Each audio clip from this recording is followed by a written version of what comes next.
Taong 2004 nang pumasok sa call center si Ron. Noong mga panahong iyon, aminado siyang hindi niya naaalagaan ng maayos ang kanyang katawan. 90% ng kinakain ko talaga fast food. Fast food talaga siya. Tapos aside from that, since nasa call center ka, meron din dyan mga tukso. Paglabas mo, meron dyan mga bisyo. So, naging uminom din ako dati, tapos nagsisigarilyo din ako yung mga panahon na yun. Medyo naging malakas din kasi parang peer pressure din eh.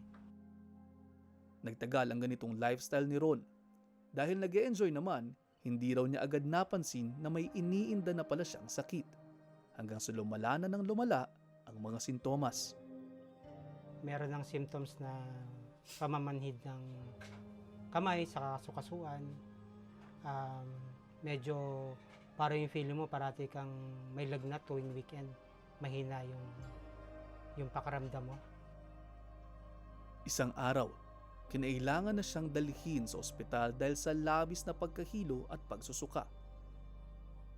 Sumailalim siya sa mga pagsusuri at doon nalaman na mayroon na siyang chronic kidney disease at kinakailangang sumailalim sa emergency dialysis. Ang dialysis ay ang paglilinis ng dugo ng mga taong hindi na gumagana ang kidneys. Sa pamamagitan ng isang makina, tinatanggal ang mga toksin at ang sobrang likido sa katawan. Noong una, tumanggi si Ron na sumailalim dito.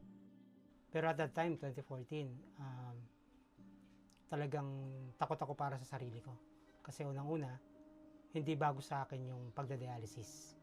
Nung kabataan ko, nung mga college ako, siguro mga first and second year college, nagdialysis din kasi yung tatay ko.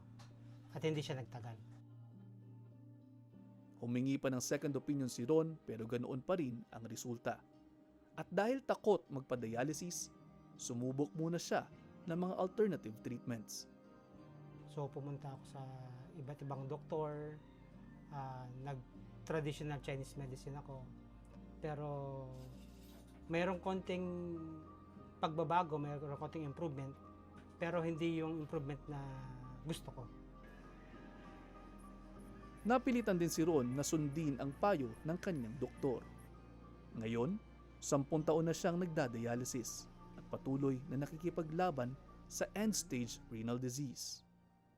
Marami na rin siyang komplikasyon na pinaglabanan tulad ng heart failure, pagkakaroon ng tubig sa baga, pneumonia at COVID-19. Nakaranas din daw siya ng anxiety at ng depression. Sa pamilya, sir, paano nakaapekto ang CKD sa pamilya ninyo? Sa pamilya ko talagang malaki yung naging effect kasi nung una ako nag-dialysis, parati akong may bantay, parati akong may kasama. Siyempre yung financial burden din, especially nung 10 years ago. Napakamahal ng dialysis dati kasi halos masiro talaga kami. Maubos yung savings. Dagdag pa ni Ron, nakakaapekto rin ang kanyang sakit sa kanyang pagiging padre de pamilya. Sa anak ko siguro may epekto rin. Kasi lalong naging konti yung time na na-spend ko sa kanya. Kasi imagine mo, magda-dialysis ako Monday, Wednesday, Friday, 4 hours kada araw. So parati akong wala sa bahay, tapos may work ako ng Monday to Friday. Mapapanood to, sir, Ron, ng anak ninyo, 14 years old na siya, 10 taon makalipas ang diagnosis ninyo. Anong gusto niyong sabihin sa kanya? Siguro ang gusto kong sabihin sa kanya is, ginawa ko to para sa'yo. Kasi nung bata ka. Sorry ah. Nung kasing nagkasakit ako, sobrang bata pa niya. Parang 4 years old. Magpa 5 lang siya. Siguro sabihin ko sa kanya, pasensya ka na. Kasi nung kabataan mo, hindi tayo masyadong nakapaglaro. Hindi kita masyadong nasamahan sa mga activities mo sa school.